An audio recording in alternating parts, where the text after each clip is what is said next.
Hey YouTube, it's Zach with Sunset Island Railroad Productions, and today I'm going to be reviewing my Lionel TMCC Amtrak HHP-8 locomotive. Now you may be saying to yourself, didn't you do a video on this a long time ago? And yes, I did. That was about a year ago this time, which was of the same locomotive running around my layout. But I've had this locomotive for that long, and I just haven't gotten the time to do a review for it. And well, today's that day, and that's going to change at the end of this video. So hopefully you will stay tuned to watch the whole review of this locomotive. Alright, to give you background on the Lionel model, Lionel came out with their HHP-8 in 2010, their 2010 Volume 1 catalog, with the Lionel Legacy Amtrak-9, which is number 519, which I do have, as well as their Dash 8 locomotive, 505, which I believe they came out at the same time, as well as their Ampleets, including the rejected capstones, which never got made, as well as their Amtrak cab car, which is pretty famous.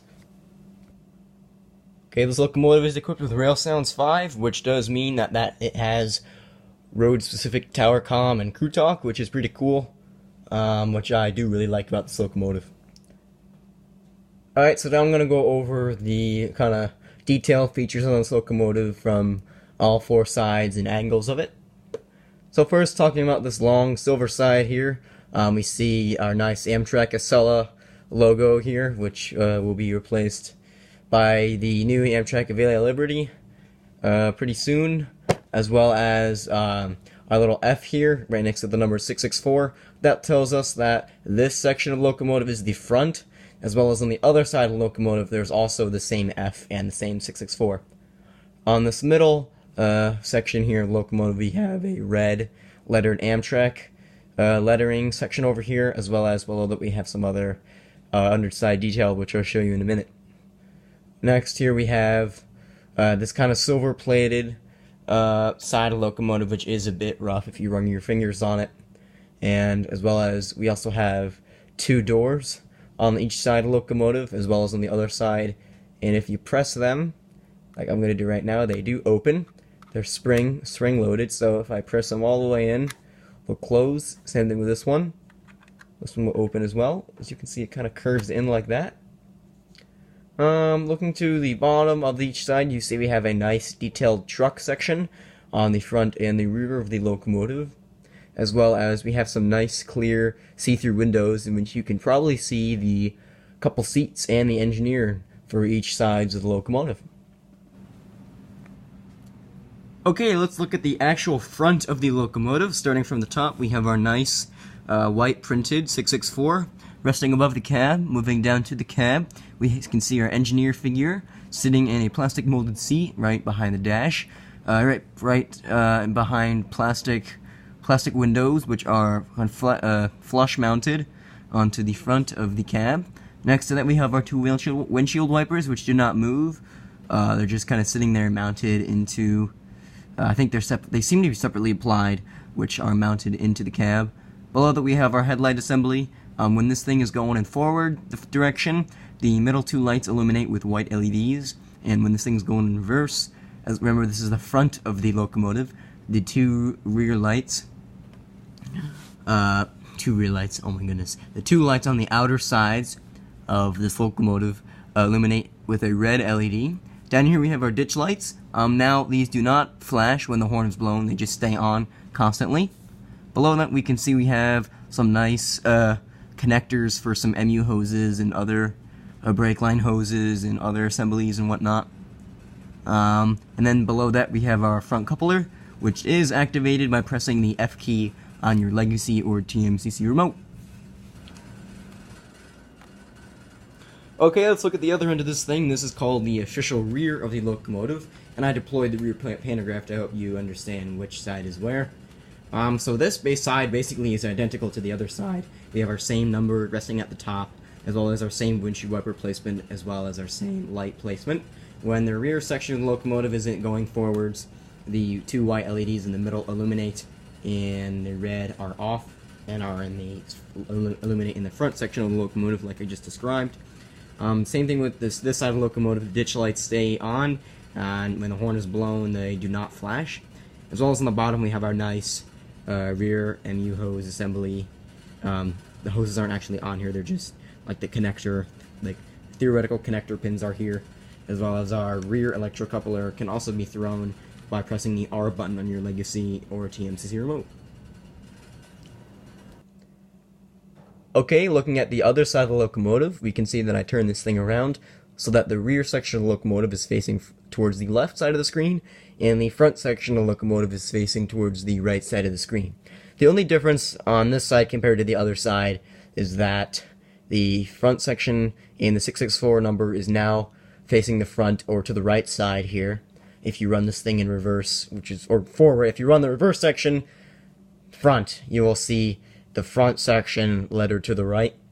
Same detail, basically on the side here compared to the other one, just minus that special front lettering difference.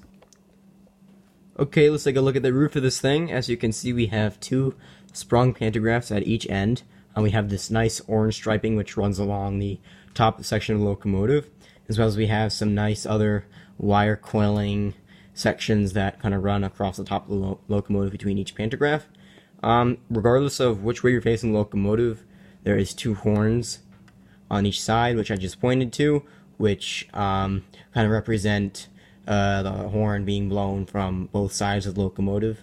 And then there's this brown capacitor-like looking items over here, which just adds to the detail of this locomotive.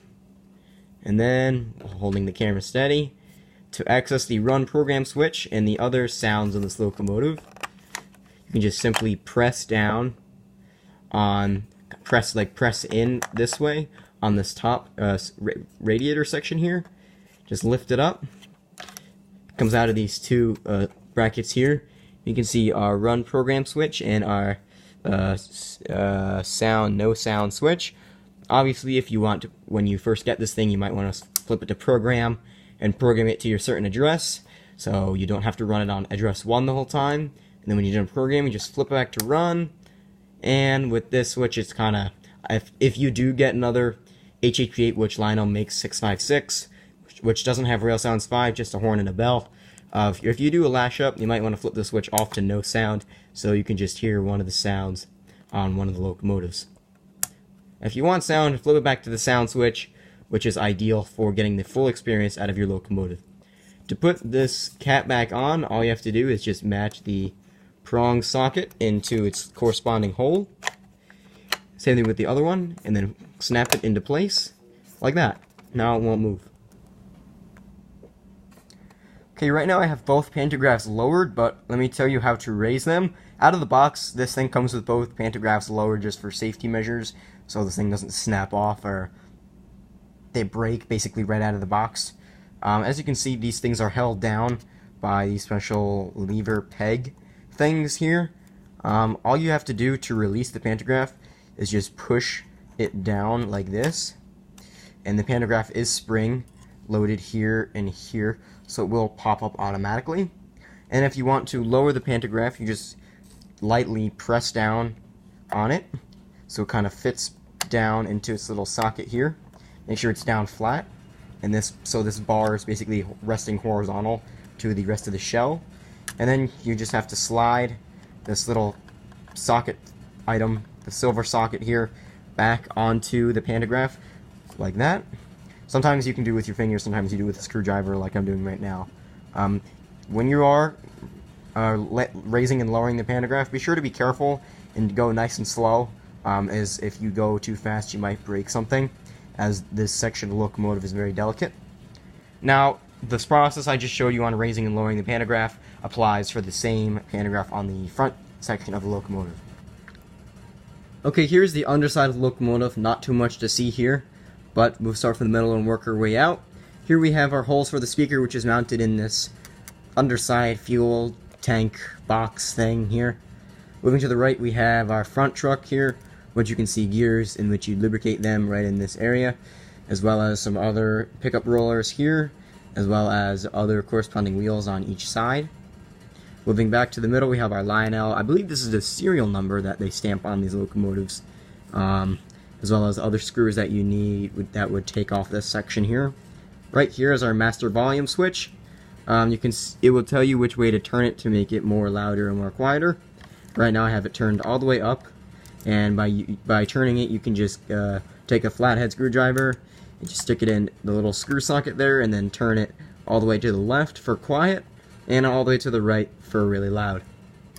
Moving behind that, we have our rear truck, which you can see there are the gears on this side this time, and there are no gears on this side. They're here, and they're corresponding gears. We have our two pickup rollers again, as well as our two wheels here and here, as well as here and here. On this end we have our rear coupler. Same thing with on the other end we have our front coupler, which are electro couplers. And if you want to remove the shell on this thing, the screws are here and here, and then right below the 4 on this end, and then again here on this end as well. I believe there are a couple more screws in this general area over here, but that's not really concerning this video right now. Okay, now time for something new, which I'm going to do in product reviews for now on. Something that you haven't heard me do before. So I'm going to tell you my best feature of this locomotive, but not blatantly said like that. I'm going to put it into a kind of a cool wording. So what I'm going to say is the cherry on the ice cream sundae. Now the cherry being my favorite feature that I believe tops the whole locomotive off in kind of cool superiority to other locomotives of its similar type. And the ice cream sundae being just the overall locomotive. So in my opinion, the cherry on the ice cream sundae for the Lionel TMCC HHP-8 number 664 with Rail Sounds 5.0 is the road-specific crew talk and tower comm dialogue sequences, which basically says that since this locomotive has Amtrak-specific and road-specific crew talk and tower comm, not just the standard dispatcher, are we clear to go sequences, it actually says dispatcher Amtrak 664 here, and we clear it outbound. That's what I like about this locomotive. So without further ado, that concludes this review of this locomotive. I hope y'all learned something and enjoyed this review, and please stay tuned for more reviews to come, as I am expecting my very, very late Lionel 6-82889 Station Sounds Diner, which is in the Amtrak livery, which is one of Lionel's new 21-inch passenger cars. Hopefully it'll get around here before I go on to college, which is in the next year or so. So please stay tuned for the review of that, as well as I just received confirmation of my pre-order for a couple other passenger cars that are coming in the near future, so please stay tuned for reviews of those. So that concludes this review of this locomotive. I hope you enjoyed it once again, and please don't forget to support the channel by clicking those like and subscribe buttons, and feel free to comment if you would like to. So, I'm Zach with Sunset Island Railroad Productions, and I'll see you next time.